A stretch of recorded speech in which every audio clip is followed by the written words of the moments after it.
Are we good? Yeah. What do you think? All right, here we go. Dan Slicky Podcast, episode 40. Slick, back at it. How you feeling? Let's do it, Dan. All right, how about this one? So, where am I wrong? Revisit. In episode 27, I made the argument that mindfulness can breed complacency. It's a good thing generally to deal with your own potentially personal or micro issues, but it might lead one or portions of people to not focus on important things in life and just kind of focus on this moment and the next one. I was wrong on that, and I think our boy Sam Harris had a great point on it as far as looking at mindfulness as a framework to do important things. So I thought I would just revisit that and be the big man and say I was slightly wrong. Credit to me. Nice. I doubt I made that counter argument against you, but no, definitely it brings up just some interesting misconceptions and purpose and like discussions about the purpose of mindfulness, because I think there's that big misconception of just mindfulness being an affect and not a method of thinking. Right. I think the best analogy would be something like folks might think of going into cave for 5 years or 10 years and being able to live in the bliss of just being in that moment and the next one, but not really tackling the issues of today. I think that as far as mindfulness helps you prioritize what is important at the micro level as well as the macro level. So I think that reframing that in my brain is important as far as maybe a next step in my overall practice and how I talk about it. So I think that's definitely a huge distinction. Yeah, definitely, and I appreciate anyone who's introducing someone to these new ideas, just like naming the purpose at the start, because I feel like it's a lot of people kind of they tend to gravitate towards the mystical unknown aspects of these practices and not the purpose of them. It's like, ooh, well, just do this because it's it's mystical and unknown. And it's like, no, there's like you're training your brain so that you can apply these concepts, to things that matter to you, not just to sit alone and do nothing. But I mean, not that there's inherently anything wrong with that, but most people would be moved to do other things as well. Yeah, I think if you have the opportunity to focus on big issues and like have the it's obviously a privilege to be able to have a mindfulness practice, and a lot of folks are focused on other things. So it's like from that perspective, you need to be able to frame it up and say, okay, I could just sit in my cave for 5 years and enjoy the bliss, or I could focus on important things. So we're gonna try to do the latter, William. We're gonna try to do the latter. We'll see if we do it. Nice. We should name that segment "I was wrong." Just thought of that. Okay. So here's a logical fallacy. So I think it happens a lot today that people get famous for breaking or changing rules, and we people think because they're breaking rules that is the way you get famous and change things. When actually there's this the breaking of the rule, that's the end result of mastering the rules. Right. And people look at the breaking of the rules and say that's the reason. That's what I should do too. Right. So it's like you need to, in order to get to the next level, you need to do all the levels above that one, and then do that. But folks only focus on like the cool new thing that they see. I don't know as the reason why. That's the main thing. As the reason why. So I'm trying to think from like just by inherently example. Yeah, it's like by inherently breaking rules, that's going to lead to my own greatness. When actually it's not that. That was just what you see. It's called it's an attribution fallacy, because it's like you're saying that's the thing that I'm going to attribute their fame to, when actually that was kind of a lagging measure of previous work they did. Like if you master something so fully, all the rules so well, you're in a position to break and change rules now. Right. Yeah. The first thing that came to mind was an analogy of sports. I'm thinking about it. It's like folks see someone like Stephen Curry who completely changed the range of like where you can physically shoot a basketball from, and they might say like, oh, he just started shooting a basketball from 45 feet away, when in fact he was likely just shooting it from 2 feet away, just mastering his craft, and then just continued to move it back even more. So I'm trying to think where we might see this in a more I guess you can see it in the professional setting for sure. I mean, I think really just like innovation in a lot. Think of like a lot of musicians and artists. They mastered their craft first in like traditional forms, and then they were able to break into new forms after that. Right, definitely. And folks only see the outcome as opposed to the process that went into that. So then they might, that can be. And I think that's where you get entry too.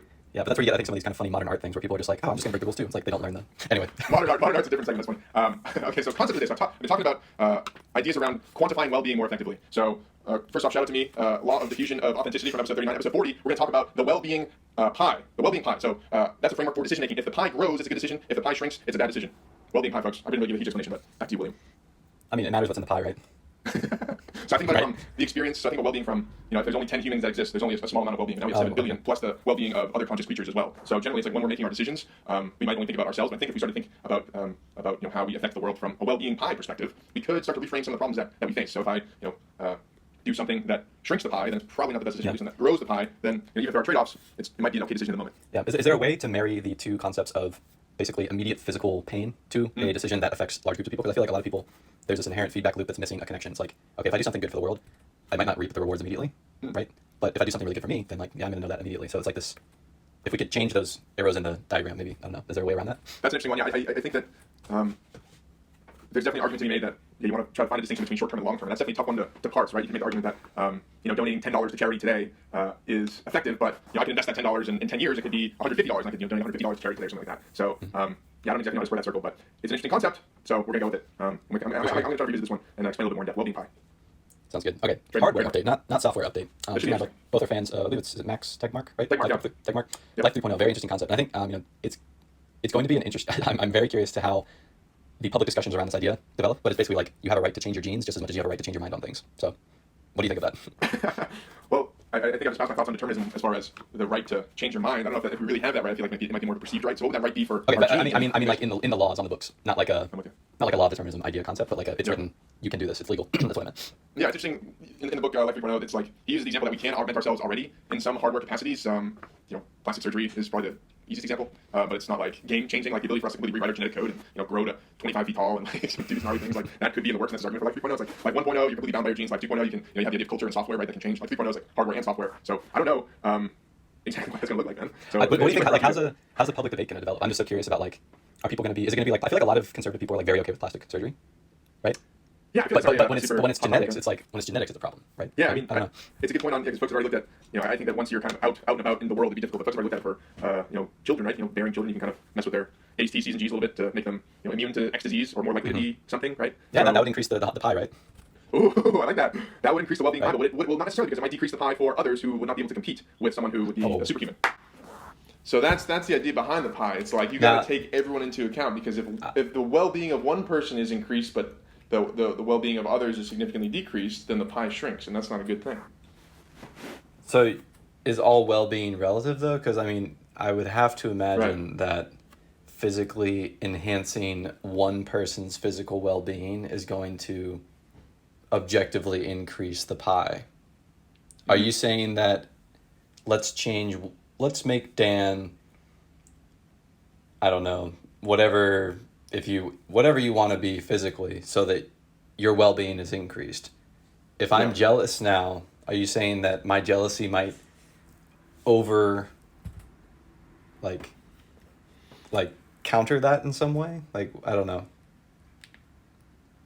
It's not necessarily about jealousy. I think it's more just like potential outcomes. It's like you can imagine, okay, at a micro level, if one person does it, it's like, oh, cool. There's this one superhuman that like is outrageously smart and socially intelligent and can memorize books in 10 minutes.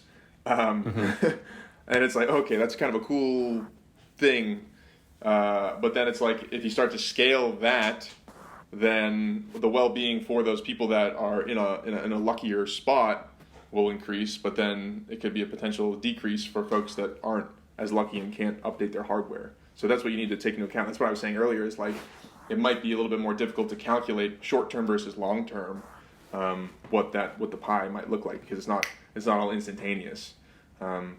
I mean, there's definitely something to be said about like we certainly need a software update of kind of objective material resource awareness. Like especially if you like live in a rich modern country, like you're essentially an infinite king.